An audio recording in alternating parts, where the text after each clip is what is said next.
ഇള അതാരാന്നറിയോ മോൾക്ക്? അറിയാം, എന്റെ അപ്പയുടെ ബ്രദർ, എൽഡർ ബ്രദർ.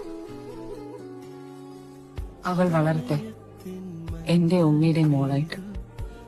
നാളെ ഒരിക്കൽ എല്ലാം മനസ്സിലാവുന്ന ഒരു പ്രായത്തിൽ ഞാൻ തന്നെ അവളോട് പറയും, അവൾക്ക് വേണ്ടി ജീവൻ കൊടുത്ത് അവളുടെ സ്വന്തം അപ്പയും അമ്മയും കുറിച്ച്.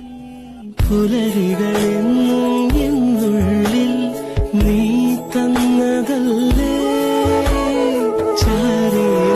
വന്നണയേണം, രാവിലൊന്നു മയങ്ങാൻ മൊഴികളാൽ എൻ വീതിയിൽ നിഴലുപോൽ ചേരുന്നു. നീയില്ലാതെ വയ്യൻ വാർത്തിങ്കളെ